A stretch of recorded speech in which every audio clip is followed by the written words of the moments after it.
les matériels, les scientifiques et les gestions. Bon.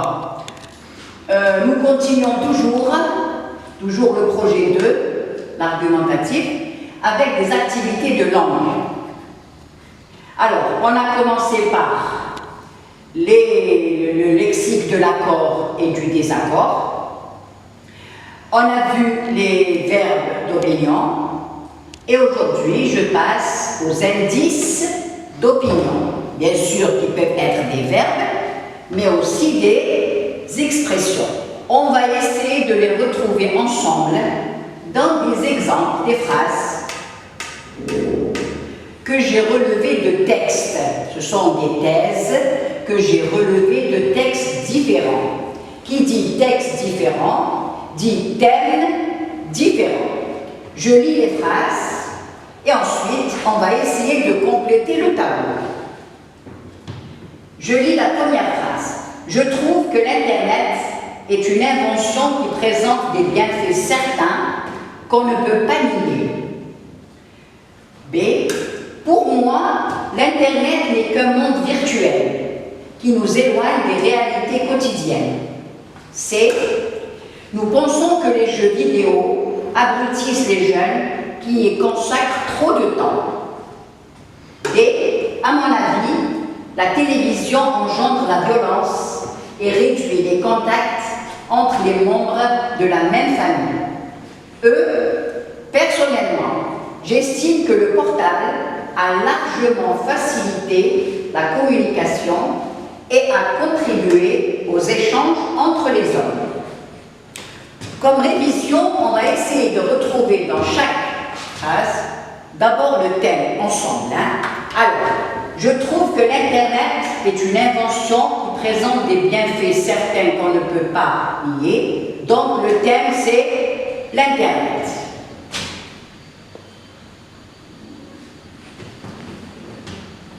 Deuxième, pour moi, l'Internet n'est qu'un monde virtuel qui nous éloigne des réalités quotidiennes. Toujours, le thème, c'est l'Internet.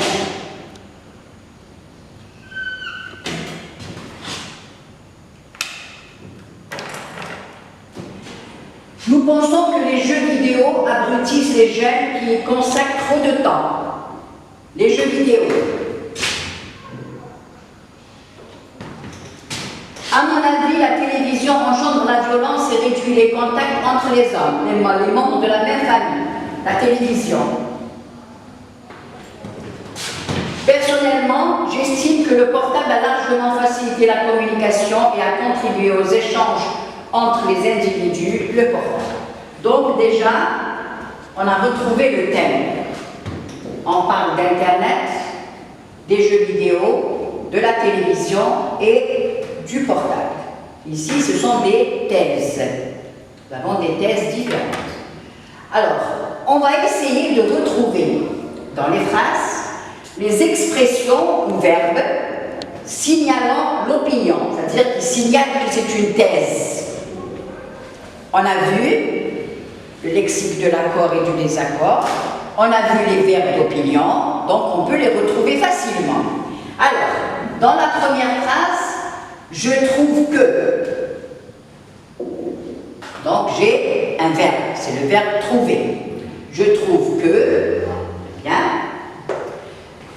Dans la deuxième phrase, je trouve que. Voilà. C'est un verbe qui signale la thèse. Je trouve que l'Internet est une invention. Ensuite, deuxième, nous pensons, pour moi, voici, c'est une expression. Donc, soit un verbe, soit une expression. Ou un verbe et une expression. Nous pensons que, nous pensons. À mon avis, la télévision. À mon avis, expression. Personnellement, j'estime que. Alors, nous avons personnellement un adverbe, une expression, et nous avons j'estime que. J'ai retrouvé les expressions ou les verbes qui signalent l'opinion de l'auteur. verbe, expression, verbe, expression, verbe et expression. Voilà. Je trouve que, pour moi, nous pensons que, à mon avis, j'estime que, personnellement. Maintenant, nous avons aussi, l'auteur donne, c'est une thèse, donc est-ce qu'il est pour ou est-ce qu'il est contre? Donc je vais retrouver les termes et expressions qui signalent une appréciation. Alors, l'appréciation, s'il est pour, elle va être positive. S'il est contre, elle va être négative. Donc, qu'est-ce qui va m'aider à voir s'il est pour ou contre? Ce sera des mots, des termes ou des expressions. Je vais lire la première phrase. Bon, j'ai trouvé. L'Internet est une invention qui présente des bienfaits. Bienfaits. Bienfaits, méfaits. Donc, l'auteur, il est en train de défendre. C'est un défenseur. Il trouve que l'Internet a beaucoup de bienfaits. Donc, nous avons bienfaits certains qu'on ne peut pas nier. Il a des bienfaits. Internet, c'est une invention, donc vous avez bienfaits certains. Bien. Je change toujours, voilà. Regardez, bienfaits certains. Donc il est pour bienfait, appréciation positive. Vocabulaire amélioratif.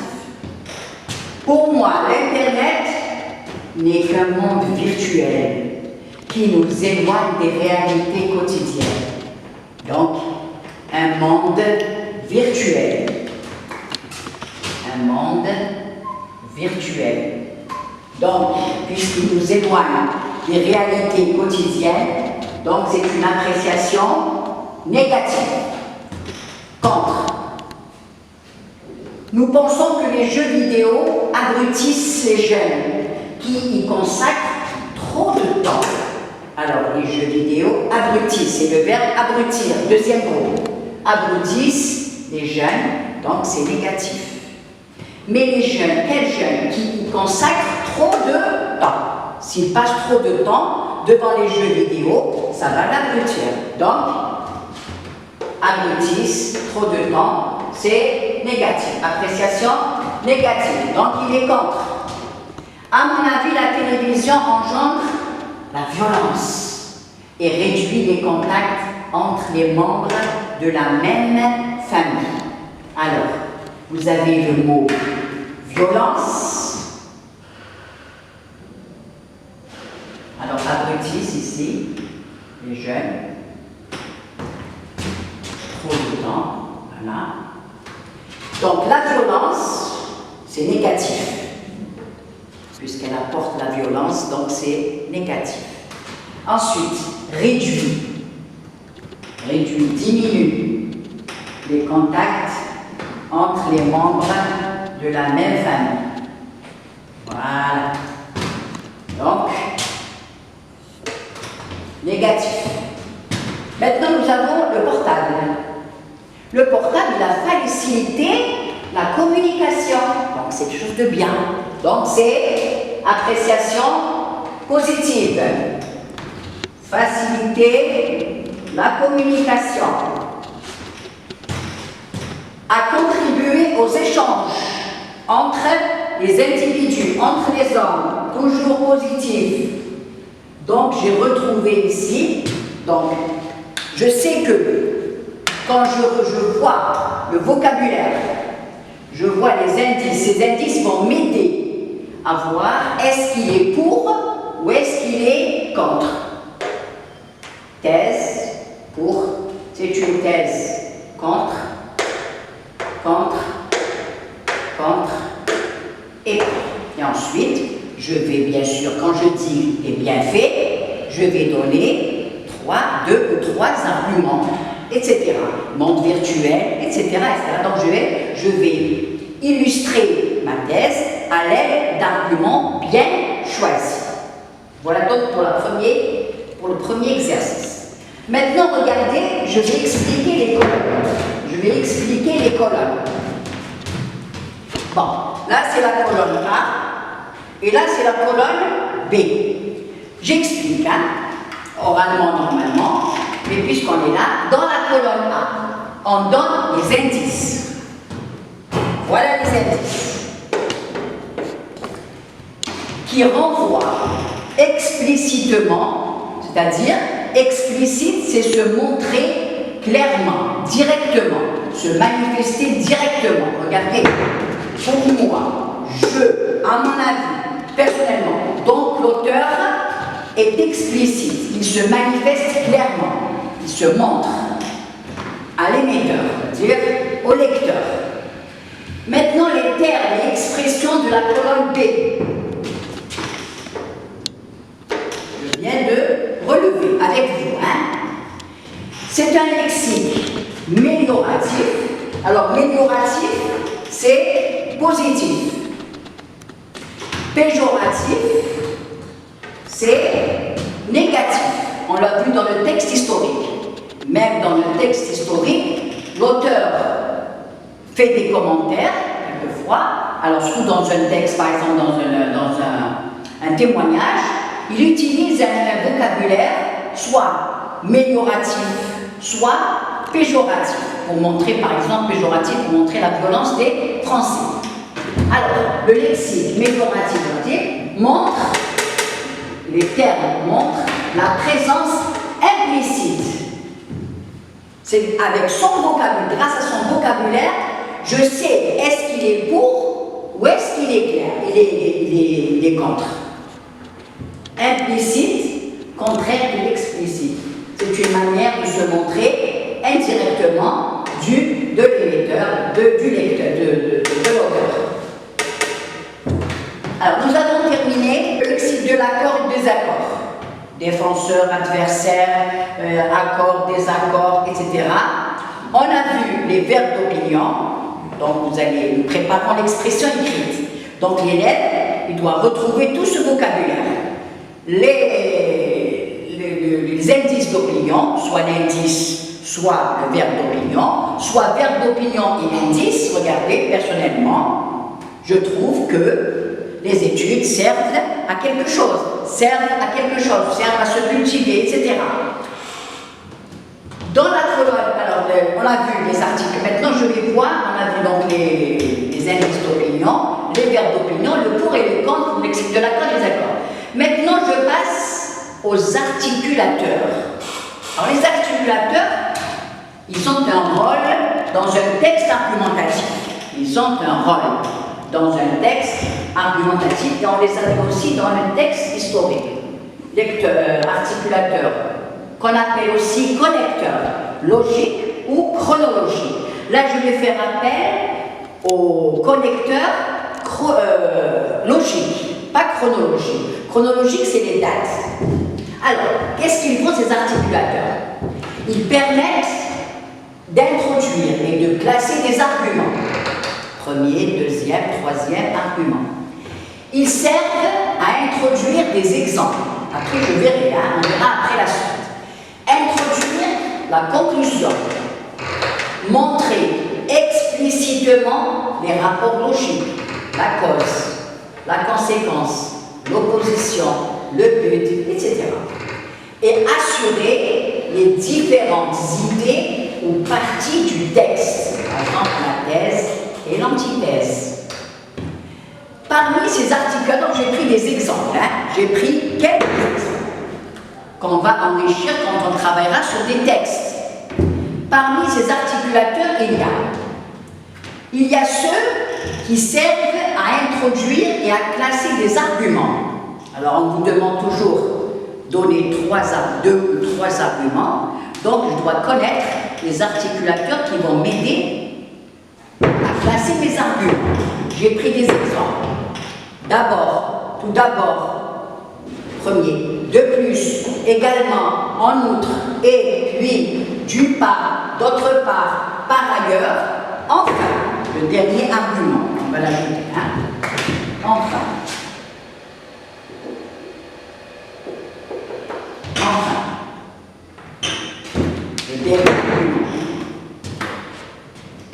Il y a ceux qui servent à marquer une opposition ou à assurer une transition entre thèse et antithèse, c'est-à-dire quand on a deux thèses, alors on trouvera le mais, par contre, pourtant, cependant, toutefois, au contraire, néanmoins. Ceux qui servent à introduire une cause ou une explication. Je vais parce que, car, grâce à, etc. Ceux qui introduisent une conclusion, toujours dans le texte argumentatif, hein, c'est pourquoi, aussi, par conséquent, finalement, en dernier lieu, pour conclure, ceux qui servent à introduire des exemples, par exemple, comme tel, deux points, etc. Maintenant, je vais faire une remarque. Il y a beaucoup qui pensent que enfin nous donne une conclusion. Enfin, regardez, j'ai mis remarque. Hein. D'ailleurs, ça vous aide à retrouver les arguments. Quand vous voyez enfin, c'est le dernier argument. Ce n'est pas une conclusion. Enfin n'est pas introducteur de conclusion dans un texte argumentatif. Je dis bien dans un texte argumentatif. Il introduit toujours le dernier argument. Voici la première remarque. Quand les élèves quelquefois se trompent, enfin, c'est la conclusion. Ensuite, j'ai donné les articulateurs ici, regardez. D'une part, d'autre part, par ailleurs.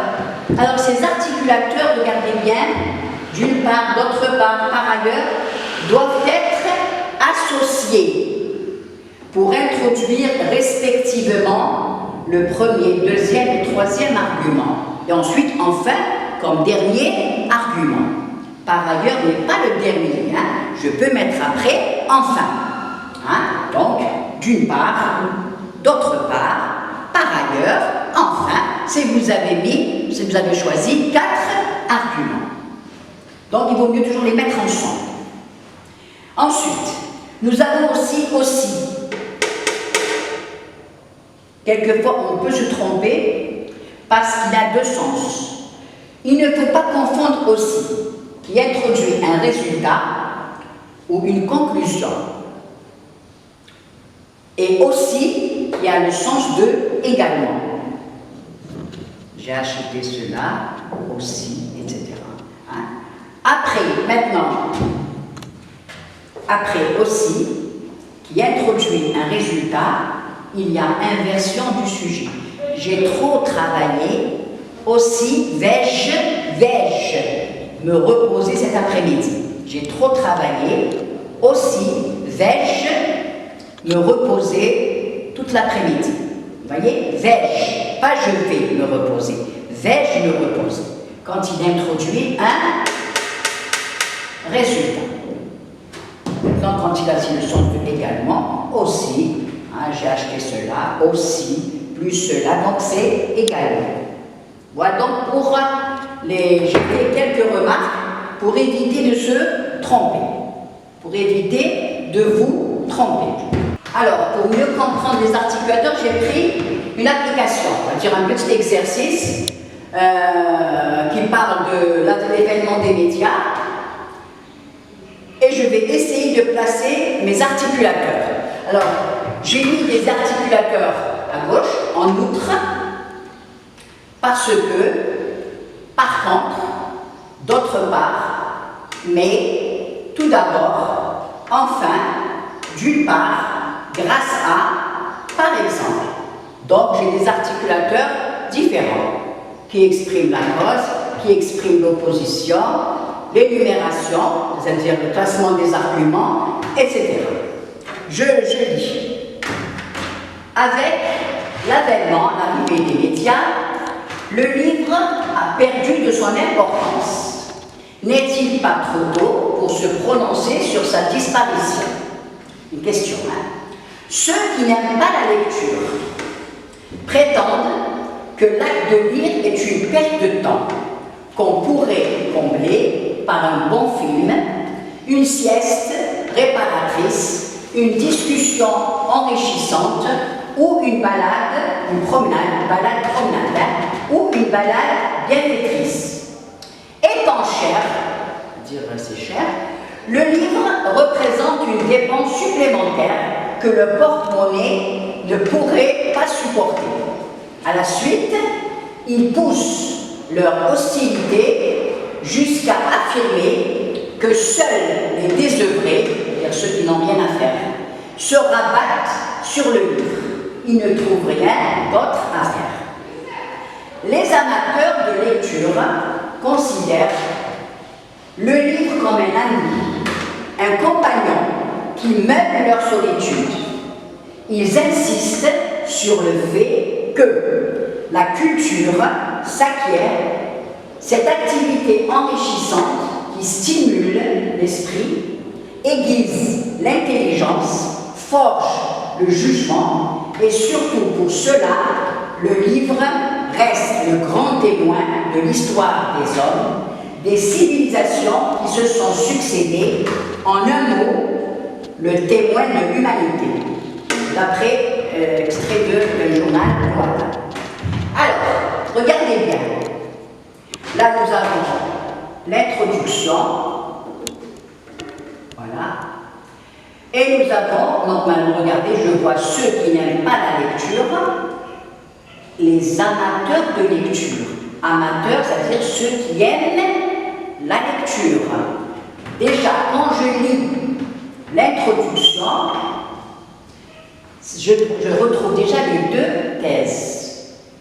Avec l'avènement des médias, le livre a perdu de son importance. Donc c'est ceux qui n'aiment pas la lecture, la perte de l'importance. Et il n'est pas trop tard pour se prononcer sur sa disparition. C'est-à-dire, il n'a pas encore disparu. Il y a toujours des gens qui aiment la lecture. Qui aiment la lecture. Donc, je vais essayer de placer.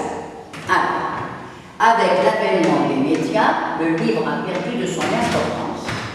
Mais n'est-il pas trop tôt pour se prononcer sur sa disparition? Donc ici, je vais placer le mais. Mais.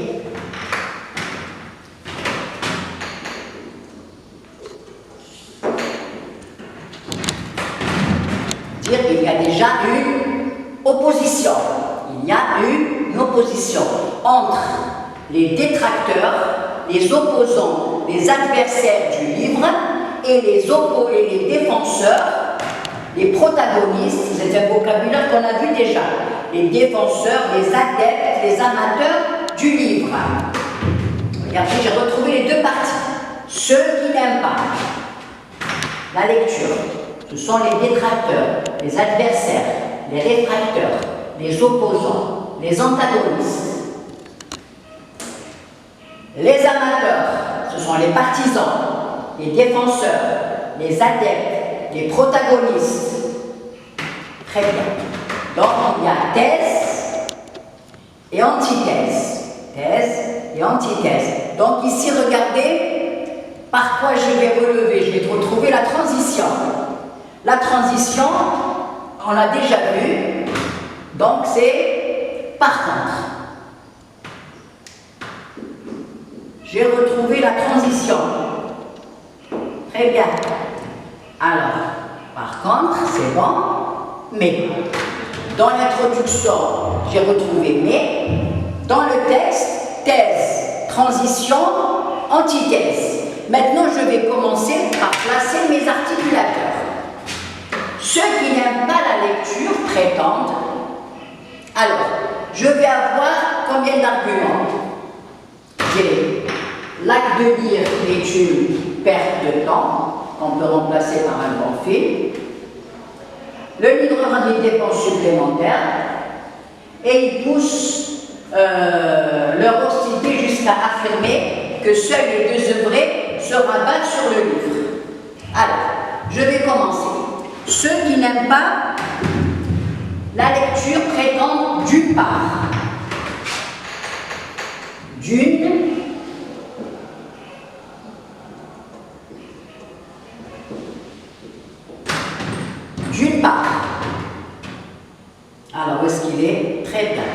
Et il va toujours avec d'autre part, hein, que l'acte de lire est une perte de temps qu'on pourrait combler. Alors ici, qu'est-ce qu'il est en train de donner? Des exemples. Quand je dis combler, par exemple, par un bon film. Donc, exemple.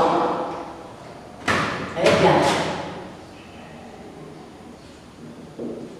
Par exemple. Très bien.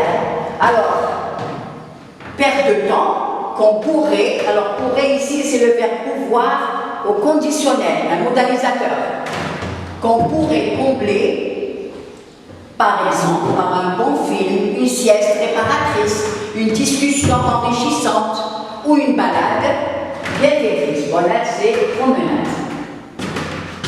Alors, j'ai mis d'une part, deuxième argument, d'autre part.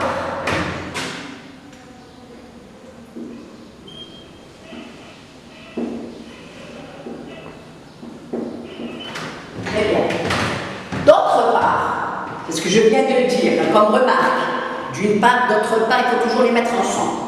D'autre part, étant cher, le livre représente une dépense supplémentaire que leur porte-monnaie ne pourrait pas supporter. À la suite, ils poussent leur hostilité jusqu'à affirmer que seuls les désœuvrés, je vous ai dit ceux-là, se rabattent sur le livre. Pourquoi? C'est la cause parce qu'ils ne trouvent rien à faire. Parce qu'ils, très bien, ils ne trouvent rien d'autre à faire. Très bien. J'ai retrouvé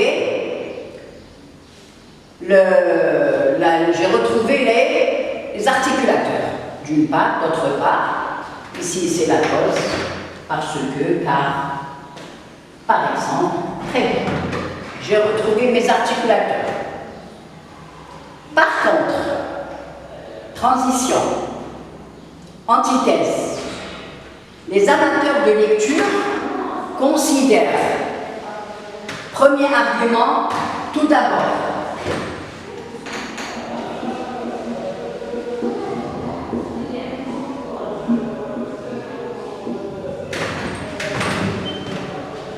considèrent tout d'abord le livre comme un ami, un compagnon qui meuble leur solitude.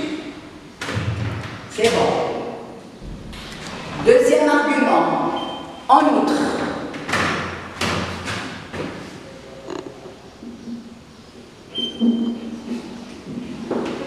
de plus, également, voilà, également, aussi, ils insistent sur le fait que la culture s'acquiert. Donc c'est le verbe acquérir. Troisième groupe, verbe acquérir. La culture s'acquiert grâce à quoi?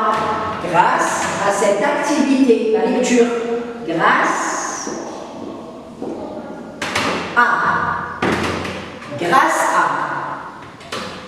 à cette activité enrichissante qui pousse l'esprit, stimule l'esprit, aiguise, parce qu'on se pose des questions, donc on cherche dans un dictionnaire, on cherche toujours à connaître quelque chose. Quand on lit, force le jugement. Qu'est-ce qui me reste?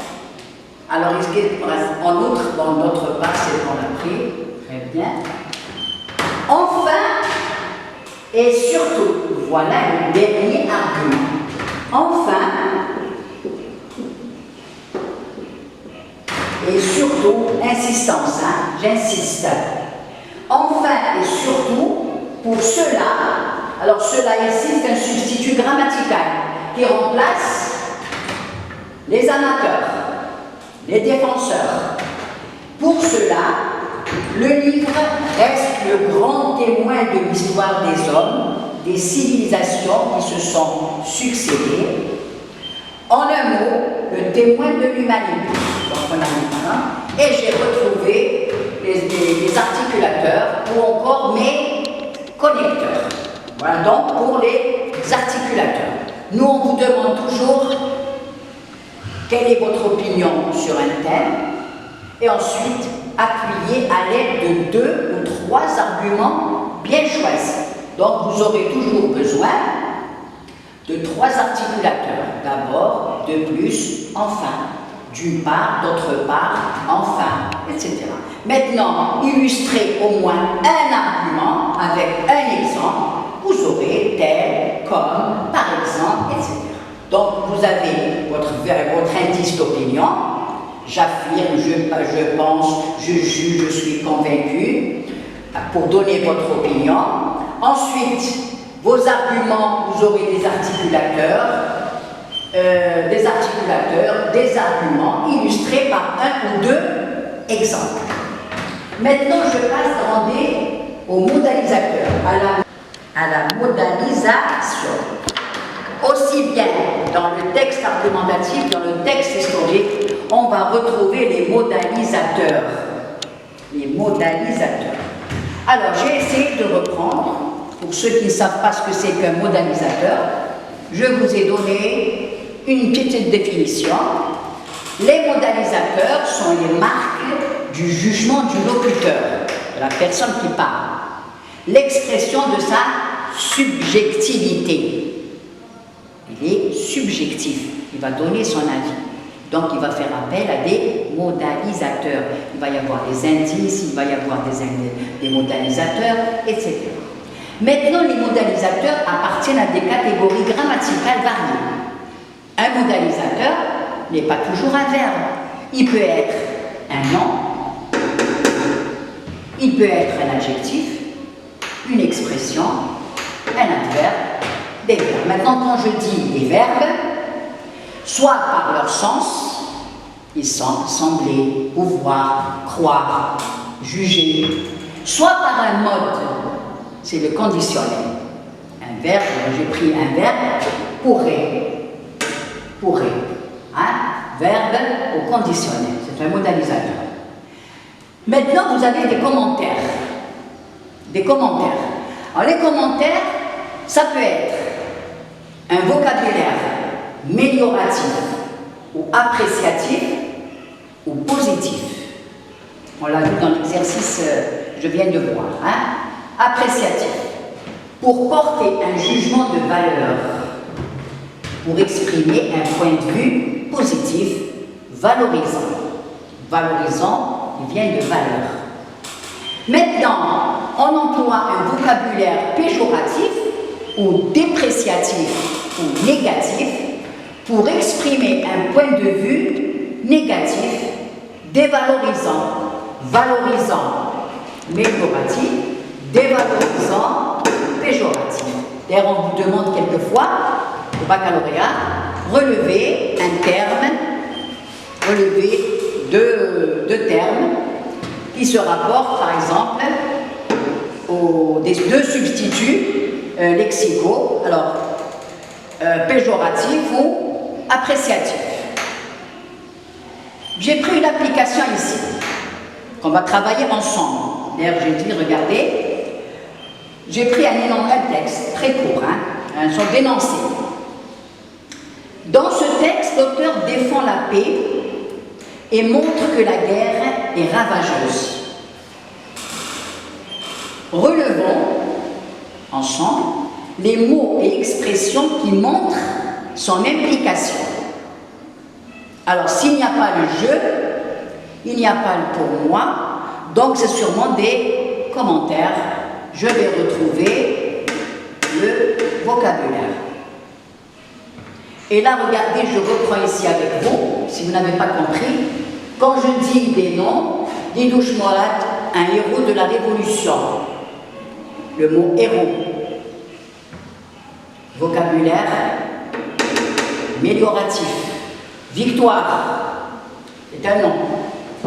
Adjectif, barbare. Des bourreaux, on a vu dans les textes historiques, des bourreaux. Vocabulaire péjoratif. Des adjectifs, donc barbare. Des expressions qu'on verra dans des textes tout de suite. Des adverbes, par exemple, malheureusement, réellement, assurément, et les verbes, on les a vus déjà. Alors, je reprends ici avec vous. Dans ce texte, donc, l'auteur défend la paix et montre que la guerre est ravageuse. Donc, défend la paix, il est pour la paix, donc c'est un défenseur de la paix. Que la guerre est ravageuse, donc il est contre la guerre, pour la paix et contre la guerre. Alors, il a utilisé un vocabulaire, donc un vocabulaire amélioratif et un vocabulaire péjoratif. Alors, la guerre est un carnage. Je ne vais pas fermer le premier. Voilà. La guerre est un carnage, une maladie dont on ne guérit jamais. La guerre est inutile, stupide, sans intérêt, violente. Elle est le contraire de la paix. La guerre est causée par le désir de gloire et pour des raisons qui ne remplaceront jamais les hommes morts. La paix est le pansement de la guerre. Elle redonne vie et joie au peuple. La paix est le contraire de la guerre. Les hommes sont sages et vivent en harmonie. En temps de paix, la société pense à développer l'économie. La paix est la clé qui sert à rétablir un ordre socio-culturel interne. On peut ainsi établir une économie saine qui permet au pays de se développer. Alors, bien sûr, il va y avoir un lexique valorisant, c'est-à-dire un lexique mélioratif. Il va y avoir un lexique dévalorisant, c'est-à-dire péjoratif. Alors, ensemble, on va essayer. Alors, la guerre est un carnage. On tue, on pille, etc.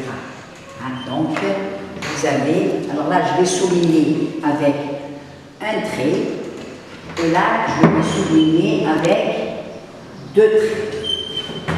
Voilà. Un trait, 2 traits. Alors, la guerre, alors, lexique valorisant, lexique dévalorisant. Carnage. Ça tue, on pille, donc c'est dévalorisant. Carnage. Une maladie dont on ne guérit jamais, donc dévalorisant.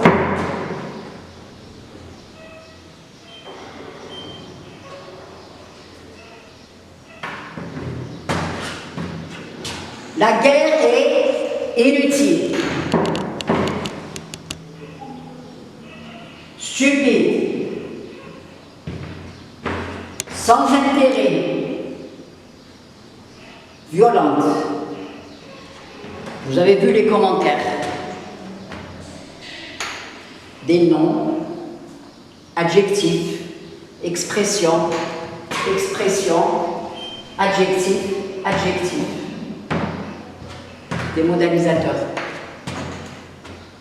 Ensuite, elle est le contraire de la paix. La paix, normalement, c'est un lexique valorisant. Elle est le contraire, normalement, de la paix. On va la souligner ici. Donc, elle est avec le deuxième. La guerre est causée par le désir de gloire. Vous avez le mot paix. Et vous avez le désir de gloire. Regardez, et pour des raisons qui ne remplaceront jamais les hommes morts. Maintenant, regardez ici. La paix est le pansement de la guerre.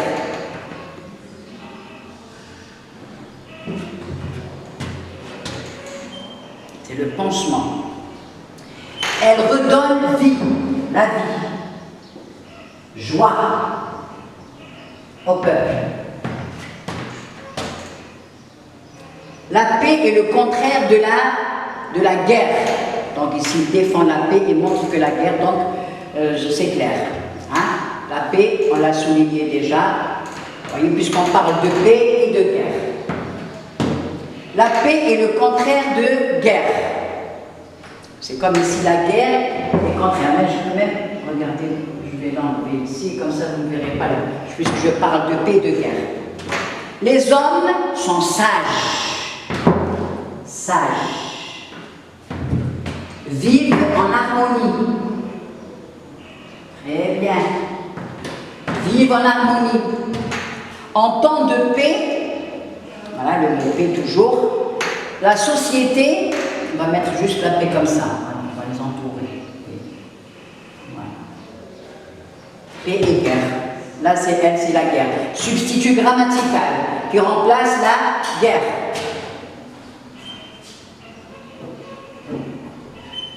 Voilà.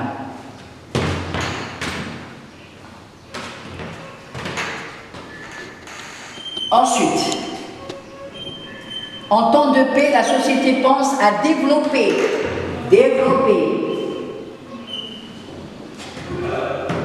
La paix est la clé qui sert à rétablir un ordre socio-culturel interne. Bien, on peut ainsi, conclusion, établir une économie, par rapport à l'argument, on peut ainsi établir une économie saine, voilà, saine, je pense saine, qui permet au pays de se développer. Et j'ai retrouvé dans le texte le lexique valorisant, mélioratif. Nous, on vous demande toujours de relever 2 mots, 2 ou 3 mots. Voilà, 2 ou 3. Donc ici, on a repris tous les mots. Mots, expression, le pansement de la guerre, expression, vie, mot, joie au club, expression. Maintenant, on a compris, on a compris ce que c'est qu'un mot et une expression. Des fois, on peut vous dire aussi relever 2 noms. 2 adjectifs. Vous voyez, l'élève il ne fait pas attention à la nature des mots. Verbe, nom, adjectif, adverbe, etc. Chaque mot, il a une nature. Et ensuite, une fonction dans une phrase. Quand il est dans une phrase, il va retrouver une fonction. Donc, voici pour le texte argumentatif, les différents points dans un texte argumentatif, ce que c'est qu'un terme, une thèse, argument, exemple. On a retrouvé le lexique de l'argumentation, l'accord, le désaccord, donc ça va vous aider beaucoup. Les verbes, les indices d'opinion. On a vu les connecteurs ou les articulateurs. J'ai retrouvé les modalisateurs, la modalisation. Qu'est-ce qu'il nous reste? Il nous reste seulement les valeurs, les types d'arguments. C'est-à-dire maintenant que j'ai vu quand même plusieurs énoncés, les types d'arguments et l'expression écrite. C'est-à-dire rédiger un texte simple. Est-ce que vous êtes pour ou contre? Vous donnez votre avis, soit il est pour, soit il est contre. Ou bien rédiger un texte dialectique, c'est-à-dire le pour et le contre avec thèse, antithèse, transition et antithèse. Donc je termine pour aujourd'hui. J'espère que vous avez quand même compris. J'ai été doucement avec vous. J'espère que vous avez compris. Donc il nous restera seulement comment rédiger. On a vu les caractéristiques. C'est bon d'un texte argumentatif et historique. Maintenant, il nous reste l'expression écrite. Comment rédiger un paragraphe, surtout une introduction et un développement, conclusion, et rédiger un compte-rendu critique pour les lettres et les langues, objectif pour les scientifiques, les gestions et les matériels. Donc, je vous remercie de votre attention et à la prochaine. Inch'Allah.